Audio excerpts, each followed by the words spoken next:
एक माँ पिता का दर्द पुत्र के लिए क्या क्या संजो कर माँ रखती है। आइए इस कवि सम्मेलन में कवित्रियों द्वारा सुनते हैं। फूलों की बुनाई वाले टोपियों के छोटे छोटे कौन माँ सहेजे थी। क्या बात। एकमात्र बेटा था उस माँ का और माँ ने उस बेटे से जुड़ी हुई ऐसी कोई याद नहीं थी जो माँ के बक्से में ना हो। कि छोटे छोटे स्वेटर थे फूलों की बुनाई वाले, टोपियों के छोटे छोटे कौन माँ सहेजे थी। कक्षा 1 की थी एक फटी सी किताब और पर कार पटरी थी कौन माँ सहेजे थी। वाह। कंचे और कागज के राकेट टुड़े मुड़े थे, साथ में खिलौने वाला फोन माँ सहेजे थी। आएगा जो बेटा तो वो नजर उतार लेगी पोटली में राई और लोन माँ सहेजे की तलाश करती थी आंखें। मेरे भाई उस कंकाल का मुंह खुला हुआ था, चित्र में ऐसा दिख रहा था। मैंने कल्पना की कि आखिर उस कंकाल का मुंह क्यों खुला रह गया होगा।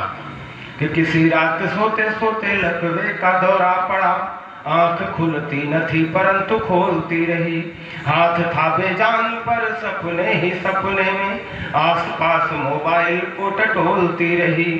लेटे लेटे बेटे की तलाश करती थी आंखें, नयनों में एक तस्वीर डोलती रही।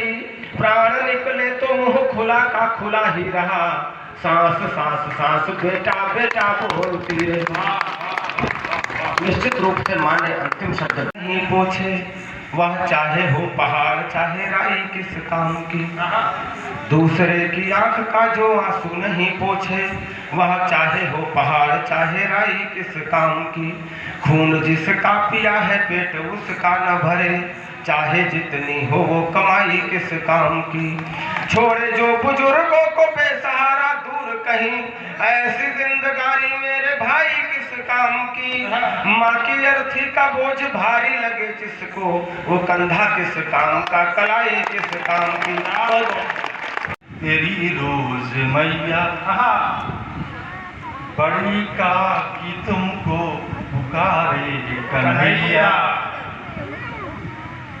तेरी राह ढूंढे तेरी रोज मैया, बड़ी का कि तुमको पुकारे कन्हैया।